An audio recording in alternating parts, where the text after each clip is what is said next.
The snow outside fell in heavy sheets, muffling the city's noise into a low, distant hum. Inside, a flickering neon sign buzzed weakly above the door.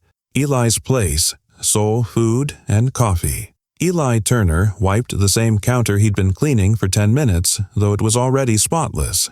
His hands moved from habit, not hope. The smell of cornbread, grease, and bitter coffee filled the small diner, clinging to the cracked vinyl seats and worn wooden floors.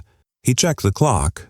Almost midnight. Not a single paying customer all day.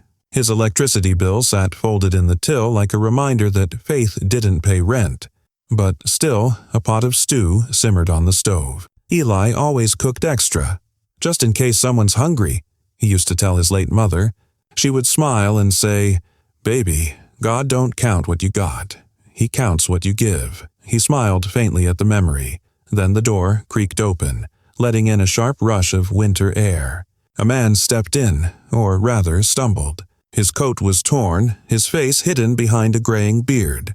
His shoes were soaked, leaving wet prints on the tile floor.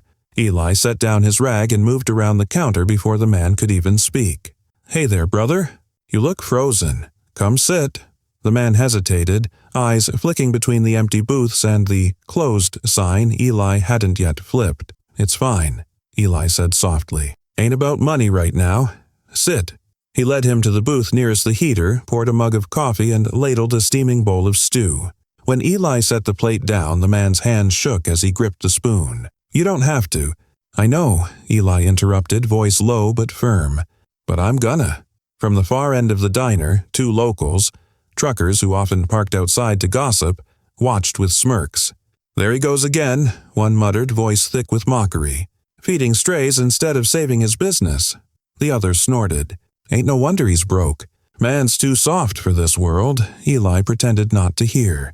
His jaw tightened, but his heart didn't harden. He went back to wiping counters as the homeless man ate in silence. The sound of spoon against ceramic the only thing breaking the stillness. The man looked up once, just once, his tired eyes glinting with something unreadable. Respect? Sadness? Gratitude? Eli couldn't tell. He only smiled and said, "Eat slow. The world moves fast enough. Before we go any further, we'd love for you to hit that subscribe button. Your support keeps stories like this alive. Stories that remind us how kindness still matters, even when the world forgets it." Now back to our story as the man ate. The snow piled higher outside and the street fell quiet. Eli leaned against the counter, exhaustion tugging at his chest. The hum of the diner's heater filled the silence like a heartbeat. He didn't know it yet, but this quiet act, this single bowl of stew, was about to change everything. Because sometimes, the stranger you feed might just be the one who came to feed your soul in return. The next morning came gray and bitter, sunlight barely piercing through the diner's fogged windows. Eli sat at the counter, hands wrapped around a cold cup of coffee he hadn't touched. The stew pot sat empty on the stove, same as his register. The homeless man had vanished before dawn, leaving behind nothing but an untouched napkin and a half-empty mug. But something about that man's silence clung to Eli. It wasn't ordinary. There was weight in it, like he carried more than hunger. The bell above the door jingled. "Morning, Eli," came a sharp voice. It was Mr. Wallace, the landlord, his winter coat still damp from the snow. "I gave you 3 extensions," Wallace said, slapping a folded letter on the counter. "The bank's done waiting. End of the week, you're out." Eli didn't argue. He just nodded once. "Understood," he murmured, eyes fixed on the countertop. Wallace sighed. "You're a good man, Eli, but good don't pay the bills." And with that, the landlord left, leaving the door swinging in the cold. By noon, the diner had a few customers, mostly regulars who liked cheap coffee and easy gossip. They huddled in the corner booth, voices low but sharp enough to cut. "Man's drowning," one woman whispered. "Too proud to ask for help," said another, "and too foolish to stop feeding every beggar that walks in." Eli heard them, every word. But he kept frying onions, the sizzle hiding the sound of his own heartbeat. The truth was, he didn't know why he kept giving. Maybe it was his mother's voice still echoing in his head, or maybe it was that look in the stranger's eyes last night, that quiet, haunting gratitude. At dusk, snow began to fall again. The street outside turned to silver, and the neon sign buzzed faintly against the dark. Eli stood by the window, lost in thought, when the bell jingled again. The same man stood there, the homeless one from last night. Same coat, same calm, unreadable eyes. "You again," Eli said softly. The man nodded, a shy smile tugging at his cracked lips. Eli grabbed a bowl without hesitation. "Sit anywhere. You already know how this works." From the same corner booth, the whispering started again. "Unbelievable," one of the locals muttered. "He's feeding that man again? No wonder his place is dying." Eli ignored them and set the bowl in front of the man. "Stew's on the house," he said. "Everything's on the house tonight." The man met his gaze, really met it this time, and for a moment Eli felt something strange. A calm that didn't feel like charity, a silence that felt almost seen. Outside, the wind pressed against the glass, whistling through the cracks. Eli didn't know it yet, but the same man everyone pitied was about to rewrite the ending to his story, one act of grace at a time, and as the lights dimmed, the old diner stood glowing against the storm, as if mercy itself refused to close. By the end of the week, the diner had become more rumor than restaurant. People didn't come for food anymore. They came to watch him crumble. The same booths that once held laughter and the smell of fresh biscuits now carried whispers that stuck like grease to the walls. "He's finished," someone said one morning as Eli refilled the sugar jars. "Can't keep lights on feeding beggars," another replied. Eli tried not to listen, but gossip has a way of finding its way through cracks, especially the cracks in a man's heart. That night, when the last customer left, he stood alone in the empty diner, staring at the flickering neon sign outside.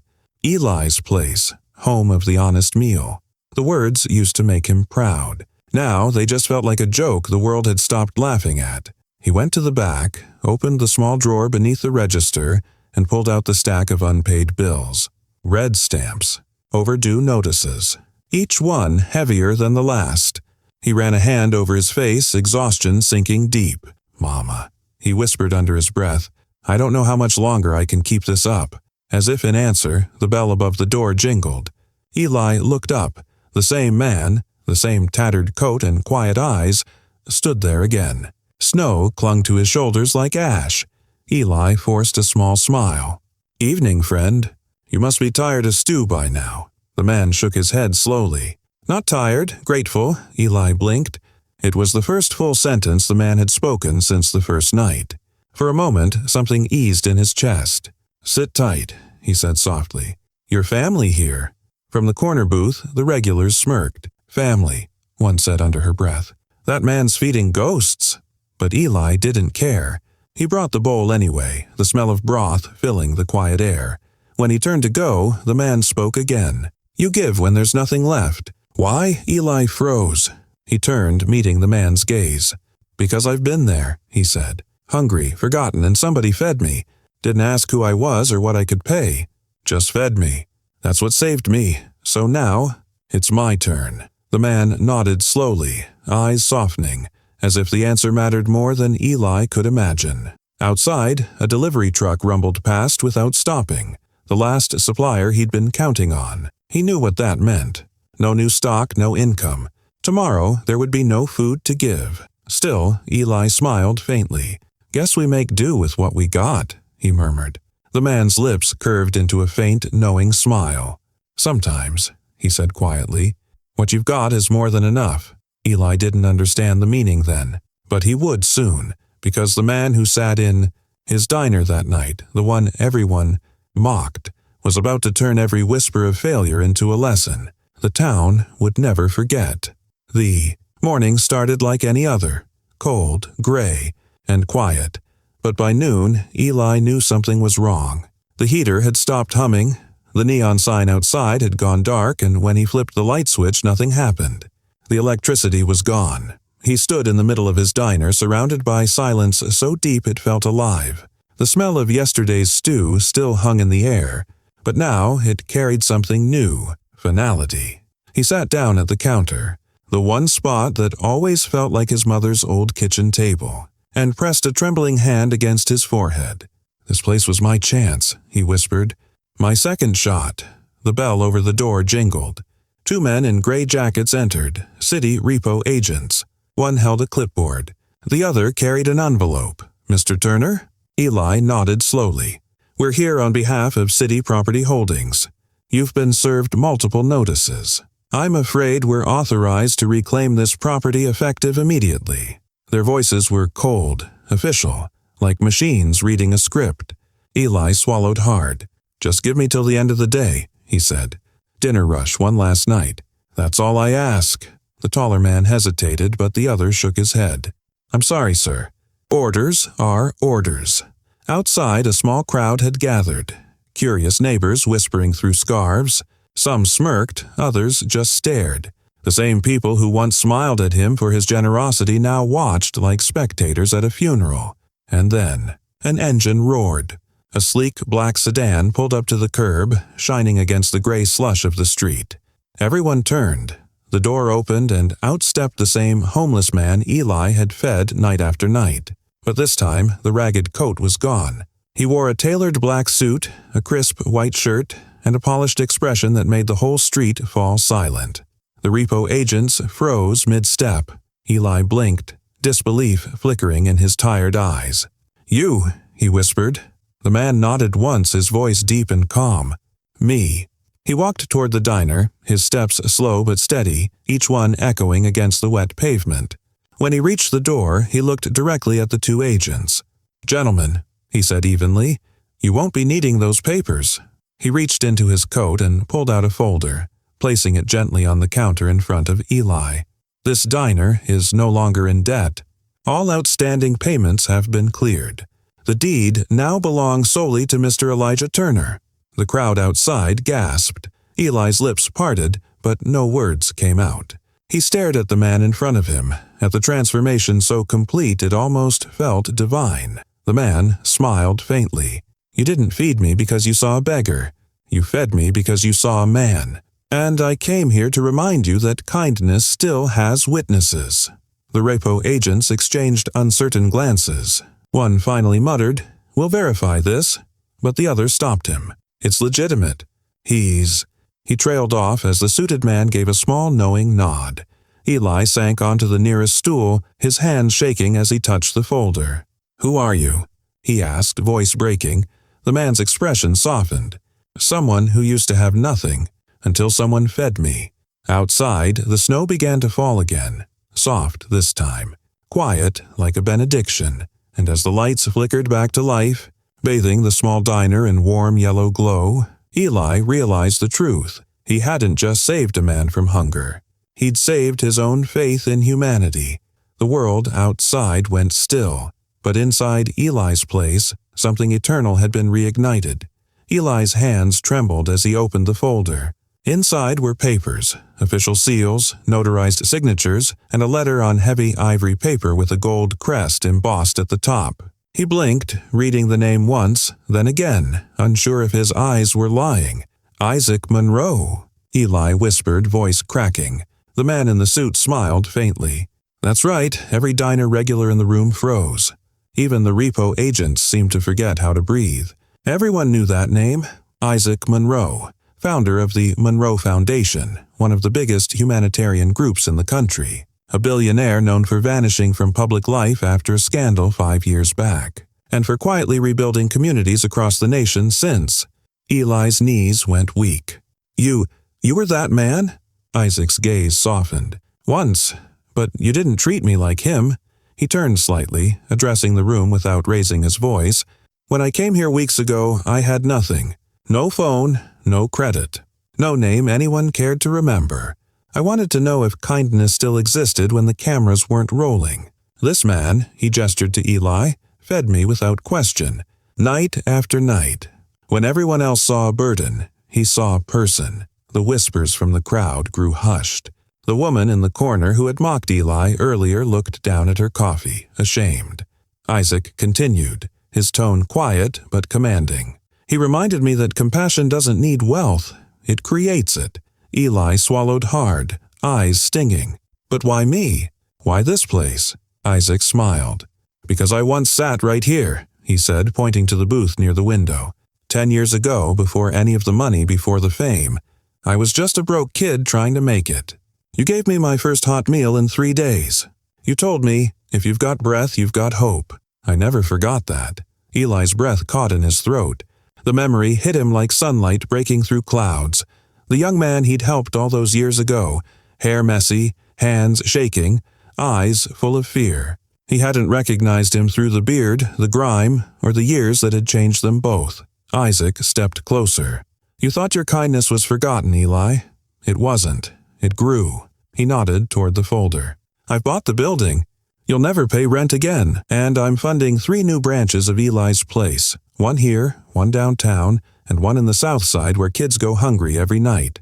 Gasps rippled through the room. Eli's eyes filled with tears he didn't bother to hide. I don't deserve this, he stammered. Isaac shook his head. You deserve more than money, Eli. You deserve peace. Because men like you are the reason people like me still believe in something good. The diner was silent, save for the faint hum of the neon light flickering back to life. Then, one by one, people began to clap. Slowly at first, then stronger, until the sound filled the room like thunder. Eli wiped his eyes, smiling through tears. Guess Mama was right, he murmured, voice trembling. Kindness always finds its way home.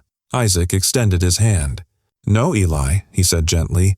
You are home. The morning after the revelation, the air around Eli's place felt lighter, as if the diner itself was breathing again. The snow from the day before had melted into silver puddles, reflecting the newly restored neon sign that glowed proudly.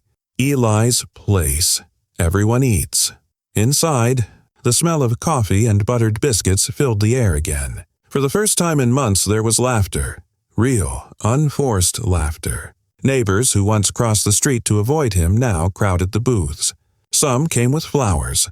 Others just came to say, sorry.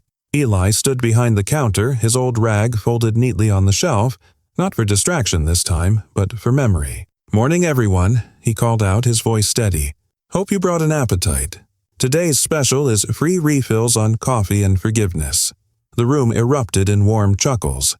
From the front window, he could see Isaac Monroe, not the billionaire in a suit, but a friend, sitting at the same booth where he'd once eaten in silence. This time, he wasn't alone. He'd brought 2 project coordinators discussing plans for the expansion. Eli walked over, sliding a steaming mug of coffee in front of him. You sure you want my face on 3 new diners? He teased. Isaac smiled. Eli, the world doesn't need another franchise.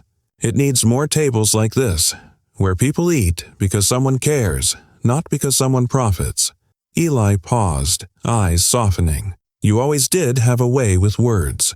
And you, Isaac replied, had a way with heart. By noon, a local reporter arrived, camera in hand. Mr. Turner, everyone's talking about your story. What message do you want to send? Eli thought for a long moment, glancing around the diner. The customers weren't rich, just folks with tired hands, cracked boots, and hope returning to their eyes. He looked into the lens and said quietly, If kindness costs you everything, it still ain't a loss. The quote spread across town within hours. By evening, orders flooded in from nearby shelters and churches asking if they could volunteer or partner. For every meal served, someone left a note. You helped me once. This table saved my family. Thank you for reminding us to care. Eli stayed late that night, wiping down counters while gospel music hummed softly from the radio. Isaac joined him, rolling up his sleeves. You know, Isaac said, when I came back here, I thought I was helping you. Eli smiled. You did? Isaac shook his head. No, you reminded me who I wanted to be. Outside, the diner lights glowed against the night sky like a promise kept. The town that once mocked Eli Turner now lined up at his door, not for charity, but for community. And as he turned the open sign to closed, he whispered to himself, Mama, we did it. The spark's back. The weeks that followed were unlike anything Eli Turner had ever experienced. What had once been a quiet, struggling diner at the edge of town was now alive, a living heartbeat of the community. Eli's place had become more than a restaurant. It had become a movement. The mornings began with volunteers showing up before sunrise. Teachers, mechanics, retired nurses, all wearing aprons that read, Feed Hope. Not ego, By noon, the line stretched out the door. Construction workers grabbing sandwiches, mothers holding toddlers, veterans who hadn't smiled in years, and through it all, Eli worked like he always had. Sleeves rolled up, apron stained with sauce, eyes tired but glowing. "Keep the coffee coming," he'd shout, laughter echoing through the room. "We ain't just filling bellies, we're filling hearts." Isaac Monroe visited often, never as a guest of honor but as another set of hands. He'd help wash dishes, serve plates, and share quiet moments of reflection at the counter. "You know," Isaac said one evening as the sun dipped low, painting the diner gold, "I thought this place was just about food. But it's bigger than that now."